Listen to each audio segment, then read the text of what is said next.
पैसे रिश्तों से ऊपर होने लगे हैं या जमीन जायदाद ये सब रिश्तों से ऊपर होने लगे, बहुत ही बेकार चीज है। उनके घर के लोग ही उन्हें पीछे खींचने में लगे हैं, उसको ऐसे टारगेट करना, उसके बारे में ऐसे अपशब्द लिखना, क्या ये सही? Hello guys, good morning, Radhe Radhe. बड़ों को इटावा की बहू का नमस्कार, छोटों को खूब सारा प्यार। स्वागत है एक बार फिर से आपका अपने चैनल इटावा की बहू में। आप लोग कैसे हैं? हम लोग तो बहुत बढ़िया। तो मैंने ना व्लॉग की शुरुआत कर दी है, तो आप आगे देखते रहिएगा व्लॉग में क्या क्या होता है, तो बने रहिएगा व्लॉग में। गाइज़ ये है संडे की सुबह और ना आज मेरे हस्बैंड और डैडी मतलब हमारे गांव जा रहे थे, वहाँ पे कुछ काम था, तो मतलब डैडी मेरे हस्बैंड और अनवार चाचा जी जो हैं वो जाएंगे। तो ना मैं उनकी शर्ट प्रेस कर रही थी, सुबह सुबह उनको यही शर्ट पहनी थी और ये शर्ट प्रेस नहीं थी, तो ना मैं ये शर्ट प्रेस कर रही थी। हमेशा की तरह ना ये लेट थे, अनवार चाचा जी आ भी गए थे, पता वो डांट रहे थे कि मैं तो इतनी दूर से आ गया, तुम नहीं तैयार हुए। तो यहाँ पे ना ये लोग निकल रहे थे। ये हैं अनवार चाचा जी जो आपको दिख रहे होंगे डैडी के साथ। ये अनवार चाचा जी, आपने बहुत बार इनका नाम सुना लेकिन कभी देखे नहीं होंगे, तो मैं आपको दिखा भी देती हूँ। और ये ना पीछे बेटू रो रही है क्योंकि उसके डैडा गाड़ी से जा रहे हैं घूमने उसे छोड़ के, तो ये बहुत ही ज़्यादा बड़ी बात हो गई। और ना मतलब आज संडे है, बहुत दिनों बाद मैं पूजा कर रही हूँ, तो संडे को मैं मंदिर वैसे भी साफ़ करती हूँ। तो ना मैंने पहले ही पूरा मंदिर अच्छे से क्लीन किया था, मतलब बहुत दिनों बाद पूजा हो रही थी, माँ कर रही थी, मतलब मैं नहीं कर रही थी। तो मैं हर संडे को वैसे भी क्लीन करती हूँ। तो ना मैंने पहले मंदिर पूरा अच्छे से क्लीन किया, सारा शीशे वीशे बहुत अच्छे से चमकाए, उसके बाद मैंने पूजा करनी शुरू करी थी।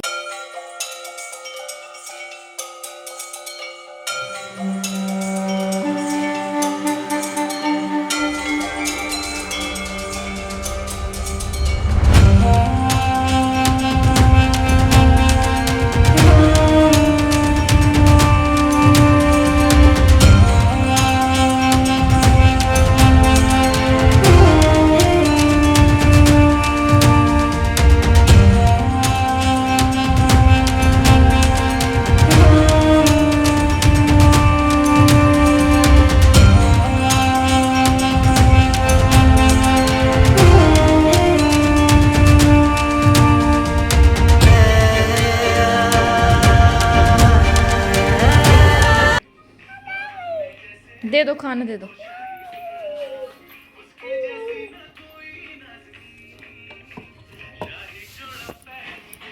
दे दिया, ठीक है, लो। गाइस देखिए आज मैं कितने कपड़े धुले हैं, और ये ना सब हाथ से धुले थे आज मैंने, मतलब कुछ मैंने धुले हैं कुछ माँ ने धुले हैं, ये देखिए। और गाइस ये ना शाम हो चुकी है और मैं मलाई चला रही थी और माँ खाने की तैयारी कर रही थी क्योंकि डैडी और वो लोग आने वाले थे शाम को, तो उनको खाने पीने की तैयारी करनी थी। और ना मेरा आपको चेहरा देख के थोड़ा सा लग रहा हो कि मेरा चेहरा थोड़ा सा मतलब उदास है। मैंने ना आज एक वीडियो देखी, उससे ना मैं थोड़ी सी इफेक्ट हुई हूँ, मतलब रिश्तों को इतना जल्दी बदलते देख मुझे बहुत अजीब लगा। मैं उसके बारे में आगे बात करूँगी, आप वीडियो एंड तक देखिएगा। आजकल पैसे सच में रिश्तों से बड़े हो गए हैं। तो गाइस जैसा कि आपको पता है कि आज 4 मई है, मतलब संडे है, तो ना मैंने एक वीडियो देखी आज, मतलब अभी दोपहर का टाइम, शाम हो रही है, 5 बज रहे हैं अभी। मैं ना दोपहर में जैसे लेटी थी, मैं खाना पीना बनाने का, तो पता है कि मैं रेस्ट करती हूँ थोड़ी देर, तो मैंने जब रेस्ट करने के लिए मैं थोड़ी देर फ़ोन यूज़ कर रही थी वीडियो को चला के, तो मैंने एक वीडियो देखी। आप सब जानते हो कि बहुत बड़ी यूट्यूबर हैं सपना चौधरी, मतलब स्नैपी गर्ल्स के नाम से जो उनका वो है चैनल है। उनके हस्बैंड की डेथ 3 मई को हुई थी, तो ना कल उनको मतलब उनकी डेथ एनिवर्सरी थी, तो उन्होंने ना एक वीडियो डाली थी, तो उसमें अंशु के लिए कुछ कह रही थी। तो ना मैं यूट्यूब बहुत कम चला पा रही हूँ अभी, क्योंकि तो मैं वीडियो बनाती हूँ, ऊपर से मुझे घर का भी देखना होता है, बेटू भी होती है मेरी, तो ना मैं इतना नहीं देख पाती हूँ। पर ऐसी मैं कल स्क्रॉल कर रही थी, तो उसमें एक उनकी वीडियो आई, तो मैंने उसको देखने के लिए, उन्होंने कहा था कि मतलब अंशु तुमने ऐसी पोस्ट की, तो मैंने फिर अंशु का चैनल खोला और उसमें देखा कि उन्होंने एक पोस्ट की थी, तो ना मैं उस बारे में ज़रूर बात करना चाहूँगी। तो ना मुझे ये अंशु की बात बहुत ज़्यादा गलत लगी, मतलब ये सच में ही बहुत ही बेकार चीज़ है कि मतलब एक टाइम पे आप उनसे भाभी भाभी भाभी उनके आगे पीछे घूमती थी, और एक मतलब कुछ दिनों बाद उनके हस्बैंड नहीं है, आज उनके पास कोई सपोर्ट नहीं है, वो अकेली है, अपने दोनों बेटियों को बहुत अच्छे से पाल रही हैं, बहुत मतलब इतना प्यार भी दे पा रही है उनको, उनके लिए जो मेहनत करनी चाहिए एक माँ को, वो अपनी उन बच्चों की ना माँ भी बन रही है और बाप भी बनने की कोशिश कर रहे हैं। तो हम लोगों को तो उन्हें अप्रिशिएट करना चाहिए, उन्हें और बढ़ावा देना चाहिए कि वो अच्छा कर रही हैं, जिससे उन्हें हौसला मिले और वो आगे बढ़े। पर उनके घर के लोग ही उन्हें पीछे खींचने में लगे। मतलब मुझे याद है पहले जब मैं यूट्यूब की वीडियो देखती थी, मैं उन दोनों को फॉलो करती थी, जब तो मतलब अंशु का तो चैनल था नहीं, वो तो रॉड चैनल पे वीडियोस डालती थी, तो मैं इन दोनों को फॉलो करती थी और उनकी सच में उनका बॉन्ड देख के ना मैं खुश होती थी कि चलो मतलब जैसे मैं अपनी भाभी के साथ हूँ या मेरी भाभी मेरे साथ है, वो बिल्कुल एग्जैक्टली वैसी थी कि मतलब इतना प्यार भाभी कि तुम मेरी माँ हो, और मतलब अपने परिवार के खिलाफ जाके उनका साथ देती थी।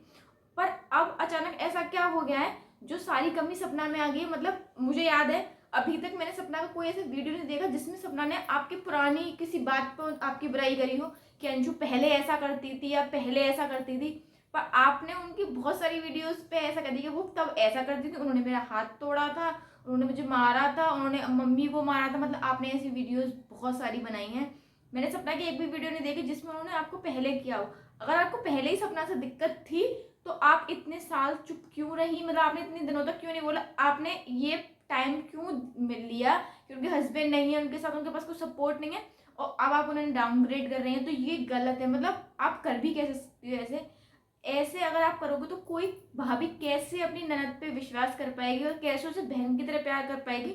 और मैंने देखा है सपना ने आपको अपनी बेटियों की तरह सच में पाला है और आपने भी उन्हें किया था माँ की तरह प्यार, क्योंकि आपकी सारी वीडियोस में दिखता था, वो फेक नहीं था मेरे हिसाब से। लेकिन अब ऐसा क्या हो गया है, तो क्या मैं आपसे अंशु पूछना चाहूंगी कि सच में पैसे रिश्तों से ऊपर होने लगे हैं या जमीन जायदाद ये सब रिश्तों से ऊपर होने लगी है? कि मतलब एक टाइम पे आप किसी को माँ बोलती थी और अब आप उसकी यूट्यूब पे आके ऐसे धज्जियां उड़ा रही हो कि मतलब आप ये कह रही हो अगर आपको अपने भाई को याद करना था तो आप सिंपली अपने भाई को याद कर सकती थी, लेकिन उसमें सपना को डाउनग्रेड करके कि जिसके लिए आपने सब कुछ छोड़ा, अपनी जिंदगी को त्यागा, ब्ला ब्ला, और अब वो अपनी बेटियों मतलब हमारी घर की एंजल्स को लेकर चली। अगर आपके लिए वो दोनों लड़कियां एंजल्स हैं तो आप जाइए उन एंजल्स को वापस लेके आइए। सपना ने 1000 बार कहा है कि मैं सास ससुर मेरे पास नहीं आ रहे हैं। अगर आपको इतना ही प्यार है उन लड़कियों से तो आप जाइए, सब कुछ ठीक करने की कोशिश तो कीजिए। हमें आपकी तरफ से कोई कोशिश दिखी नहीं कि आप कोशिश कर रहे हो।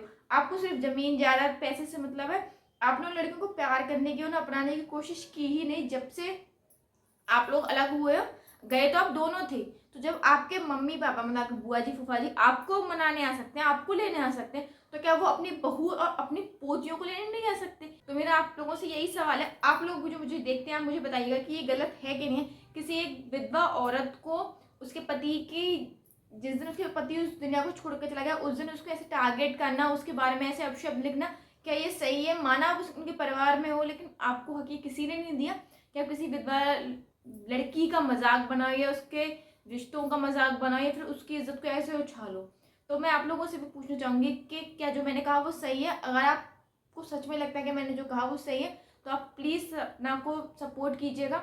और अंशु को एक बार कॉल आउट जरूर करने की ज़रूरत है, क्योंकि जब तक उनको पता नहीं चलेगा कि पब्लिक को उनकी चीज़ें दिख रही हैं कि वो क्या करने की कोशिश कर रही हैं, वो बच्चा बन के और बड़ों की तरह बिहेव करने की कोशिश कर रही हैं, तो तब तक वो नहीं, मुझे नहीं लगता कि वो मतलब बाज आने वाली है अपनी हरकतों से, क्योंकि उन्होंने पहले भी एक बार ऐसा कर चुकी हैं वो। लेकिन तब कोई बात नहीं थी, नॉर्मल फैमिली में सब में इश्यूज होते हैं। लेकिन किसी बीवी के पति की डेथ वाले दिन उनको ऐसे बोलना और उनको ट्रोल करना ये बहुत गलत है। तो आप लोग बताइएगा कि मैंने जो कहा वो सही है कि नहीं। तो चलिए अब इस वीडियो को यहीं तक रखते हैं। अगर आपको मेरी वीडियो अच्छी लगी हो तो लाइक कीजिएगा, चैनल को सब्सक्राइब कीजिएगा और एक कमेंट जरूर कीजिएगा। तो मिलते हैं अगले व्लॉग में, तब तक के लिए नमस्कार।